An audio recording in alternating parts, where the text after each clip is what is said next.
Ivy आयएम vendor ॲपच्या मदतीने आपल्याला आपल्या जवळील दुकाने बंद आहेत की चालू आहेत याची माहिती मिळते.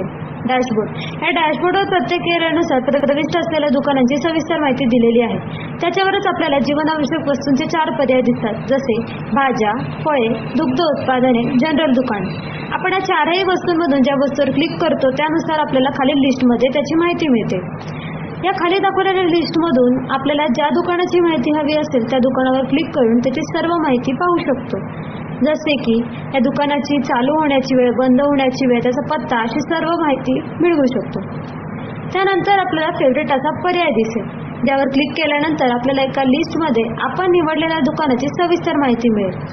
इथे आपण आपल्याला आवडणारी निवडक अशी दुकाने एकत्रित करून ठेवू शकता आणि या फेवरेट लिस्टमधील कोणतेही दुकान जेव्हा उघडेल तेव्हा एक नोटिफिकेशन मेसेज आपल्याला मिळेल. त्या मेसेजवरून आपल्याला कळेल की ते दुकान आज उघडणार आहे. त्यानुसार इथे एक नोटिफिकेशन मेसेज आला आहे, Jyoti food centre is open today. म्हणजे ज्योती फूड सेंटर आता ओपन झालेले आहे. जर व्यक्ती स्वतः व्यापारी असेल तर तो स्वतः स्टोर या पर्यायावर क्लिक करून स्वतःच्या दुकानाची नोंदणी करू शकतो, जसे की त्याच्या दुकानाचे नाव, त्याच्या स्थानानुसार त्याच्या दुकानाचा पत्ता तो टाकू शकतो. स्वतःच्या दुकानाचा फोटो सुद्धा तो टाकू शकतो आणि त्याच्या दुकानाचा टाईप काय आहे, जसे स्टोर किंवा व्हेइकल आहे, याची निवड तो करू शकतो.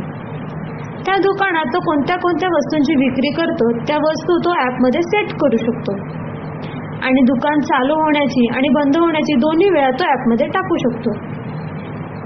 ही सर्व माहिती भरल्यानंतर हे दुकान आपल्याला डॅशबोर्डवर दिसेल आणि जे कोणी या दुकानाची निवड त्याच्या आवडीचे दुकान म्हणून फेवरेट या पर्यायामध्ये ठेवेल त्या व्यक्तीला ते दुकान जेव्हा जेव्हा सुरू होईल तेव्हा त्याला एक नोटिफिकेशन मेसेज मिळून जाईल.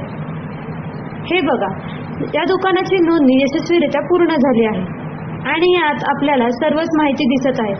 जाऊन फक्त क्लोज या बटनावर प्रेस करायचे आहे, ज्याच्यामुळे हे दुकान उघडून जाईल. ज्या ज्या व्यक्तींनी या दुकानाला आपल्या फेवरेट लिस्टमध्ये ठेवलेले आहे त्या सर्वांना हे दुकान आता उघडले आहे असं नोटिफिकेशन मेसेज जाईल.